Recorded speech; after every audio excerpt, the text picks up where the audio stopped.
Do you feel that social science is one of the most boring and lengthy subject? Then let me tell you one thing, I also used to feel the same.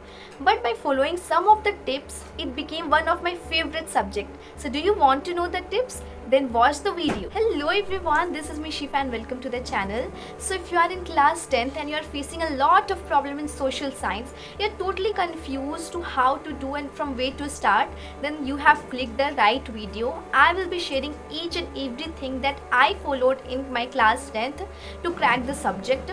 I will be sharing you whole strategy including all 4 subjects along with best YouTube channel, how to do and what to avoid, the most important chapters and each and everything. So let's get started. So the number one and most important tip is to change your mindset. Mostly people feel that social science is so hard subject. It's all about memorizing dates, memorizing different weird names. But you know what? You have to change it.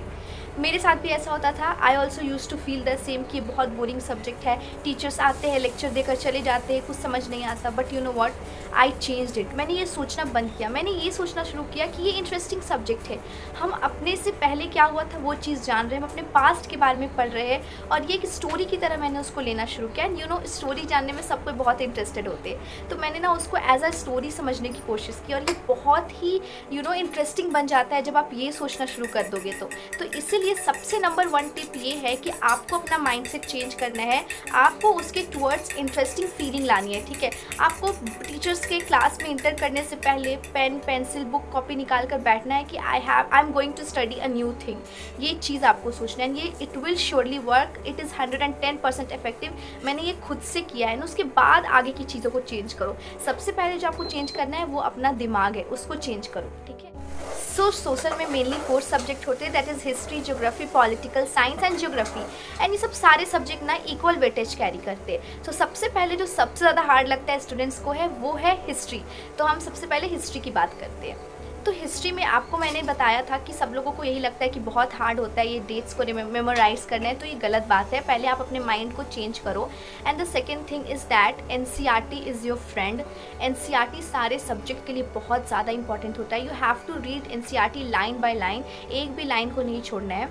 अच्छा, कई बार ऐसा होता है ना कि teachers जब हमें पढ़ाते हैं तो हम उसका ध्यान नहीं देते, वो हम सुनते नहीं है. तो it is very bad thing, क्योंकि टीचर्स जो क्लास में पढ़ा रहे होते हैं ना कहीं वो हमें इंपॉर्टेंट चीज़ भी बताते हैं. ठीक है, तो जो टीचर्स इंपॉर्टेंट कह रहे हैं जिस चीज़ को, वो इम्पॉर्टेंट है. Note it. ये बहुत ज़्यादा इंपॉर्टेंट थिंग है. आपको ये चीज़ सुनना ही सुनना है जो टीचर बोल रहे हैं. और जो भी चीज़ें वो ब्लैक बोर्ड में लिखा रहे हैं या फिर वो बोल रहे हैं ना, तो उसको आप अपने बुक के टॉपिक वाइज साइड वाइज लिखते जाओ. ऐसा मैं भी करती थी कि जो भी टीचर बोल रहे हैं वो अपने वर्ड्स में कुछ कुछ एक्सप्लेन करवाते हैं.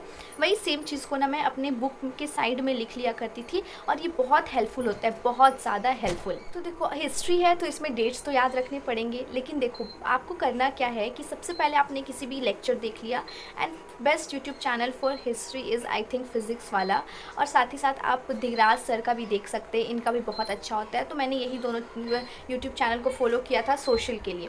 ठीक है, तो सबसे पहले आपको लेक्चर देखना है, फिर वही सेम चीज़ आप स्कूल में पढ़ रहे होंगे तो दोनों चीज़ बहुत क्लियर हो जाएगा. अब जो थर्ड चीज़ आपको करना है वो NCERT line by line read करना है. साथ ही साथ आपके टीचर ने जो कुछ भी नोट्स में लिखवाया था उस चीज़ को भी रिवाइज करते चलना है. अब आपका नेक्स्ट जो स्टेप है वो है PYQ सॉल्व करना और साथ ही साथ एनसीईआरटी. तो जब आप बहुत सारे क्वेश्चन सॉल्व कर लोगे एनसीईआरटी से और PYQ से ना, तो आपको बहुत कॉन्फिडेंट फील होगा, क्योंकि क्वेश्चन सॉल्विंग से कहीं ना कहीं आपके कॉन्सेप्ट्स भी इंक्रीज होते हैं और बहुत अच्छे हो जाते हैं. तो उसके बाद जो आपको करना है वो एक शीट ऑफ पेपर लेना है आपको.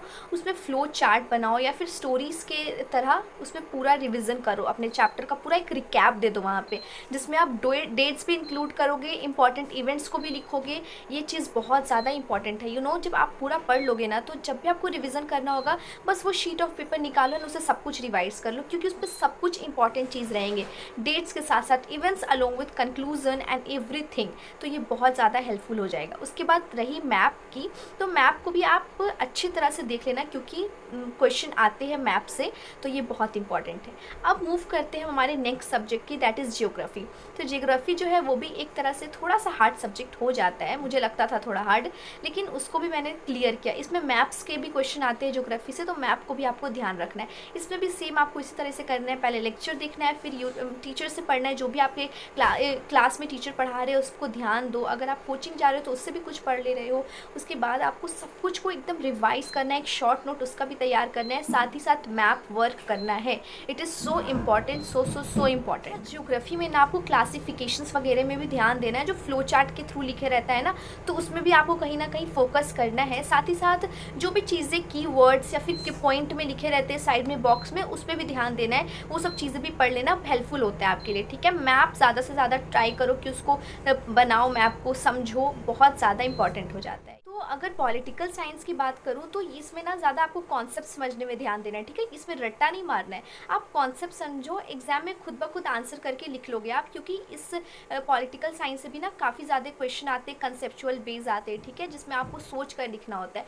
तो इसलिए इसमें रट्टा मत मारो, आपको अच्छे से कॉन्सेप्ट्स को समझना है।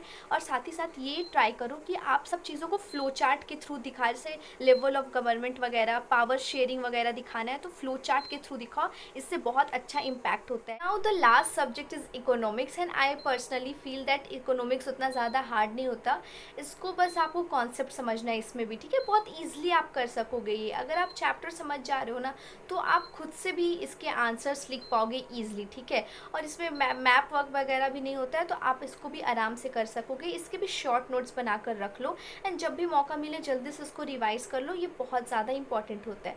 तो मैंने ना सारे चारों सब्जेक्ट की स्ट्रैटेजी शेयर कर दी कि किस तरह से।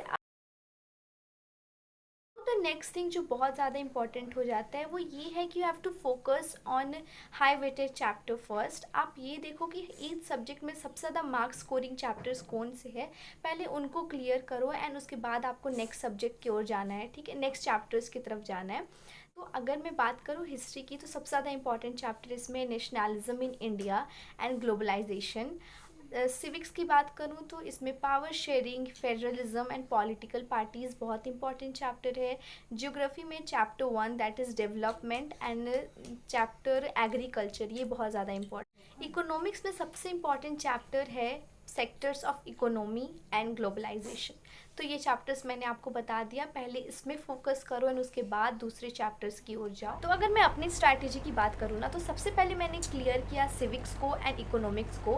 मैंने इन सबको पहले पढ़ा, आराम से समझ लिया, मैंने सब कुछ कर लिया, क्योंकि ये ईजी होते हैं और आप ईजिली स्कोर कर सकते हो इन सब्जेक्ट से। उसके बाद फिर मैं हिस्ट्री एंड ज्योग्राफी को पढ़ना शुरू किया मैंने, एंड वो थोड़ा हार्ड होता है तो इसलिए मैंने उनको बाद में टाइम दिया, पहले मैंने इनको दिया। मैं करती क्या थी, मैं रोज़ इनको टाइम देती थी, एक सब्जेक्ट में पढ़ती थी रोज़। जैसे एक दिन मैंने हिस्ट्री पढ़ा तो एक चैप्टर उस दिन कंप्लीट कर दिया, सेकंड डे मैंने ज्योग्राफी पढ़ा, थर्ड ऐसे करके मैं पढ़ा करती थी। एंड ये बहुत ज़्यादा इंपॉर्टेंट होता है, इसी तरह से आप भी पढ़ो तो आप ईजिली कर पाओगे। चलो आप बढ़ते हैं एक ऐसी चीज़ पे जो कहीं ना कहीं बहुत ज़्यादा इंपॉर्टेंट हो जाता है, वो ये है कि कौन सी चीज़ें आपको नहीं करनी है, क्योंकि जो हमें करनी है वो तो बात मैंने कर लिया, अब कौन सी चीज़ें आपको नहीं करना है वो भी इंपॉर्टेंट है। तो नंबर 1 थिंग दैट आपको नहीं करना है वो ये है कि एनसीईआरटी को इग्नोर नहीं करना है। NCERT is so important, directly questions उठ के आते हैं एनसीईआरटी से, ठीक है, तो ये बहुत ज़्यादा इंपॉर्टेंट है। सेकंड थिंग जो मैंने बहुत सारे बच्चों में देखा है कि बहुत तरह के रिसोर्सेज से वो पढ़ते हैं, जो कि बहुत गलत है। आपको ज़्यादा रिसोर्सेज की हेल्प नहीं लेना, आप एक ही चीज़ से पढ़ो लेकिन इफेक्टिवली पढ़ो, ये बहुत इंपॉर्टेंट है। एक बहुत इंपॉर्टेंट चीज़ है जो मैं फेस करती थी वो ये कि जब हम बोर्ड एग्जामिनेशन में बैठे रहते हैं, ठीक है, तो बहुत डिफ़िकल्टी होता है, बहुत प्रॉब्लम होता है कि टाइम मैनेज किस तरह से करें। तो मैं ये कहना चाहूँगी कि वर्ड का लिमिटेशंस को फॉलो करो, ज़्यादा आंसर मत लिखो। अगर 5 पॉइंट का आंसर है, 5 मार्क्स का आंसर है तो सिर्फ 5 पॉइंट से लिखो, पॉइंट्स थोड़े बड़े बड़े रहना चाहिए और पूरा एक्सप्लेनेशन अच्छे से होना चाहिए, ठीक है। ज़्यादा एक्सीड मत करो वर्ड लिमिट्स को, ये बहुत ज़्यादा हेल्पफुल रहेगा। मैं भी ये करती थी, मेरे साथ भी ये प्रॉब्लम था, मैं ना बहुत बड़े बड़े आंसर्स लिखती थी, फिर मैंने उसको सॉल्व करने की कोशिश की। और ये तभी होगा जब आप ना ज़्यादा से ज़्यादा क्वेश्चन लगाओगे, ज़्यादा से ज़्यादा क्वेश्चन सॉल्व करोगे। सिर्फ थ्योरी पढ़ने से काम नहीं बनता, आपको क्वेश्चन भी लगाने पड़ेंगे, पीवाईक्यू से, सैम्पल पेपर से, एनसीईआरटी से, बहुत हेल्पफुल होते हैं ये। एंड यू नो सिविक्स के बहुत सारे क्वेश्चन जो है वो रिपीट करते रहते हैं, तो ये चीज़ भी करना बिल्कुल ज़रूरी है, एक बहुत इंपॉर्टेंट टिप था। तो ठीक है, आई थिंक मैंने सब कुछ शेयर कर दिया जो आपको करना चाहिए as a 10th grader student to manage social science subject. I hope you will like it and you will found it informative. That's all. Bye bye.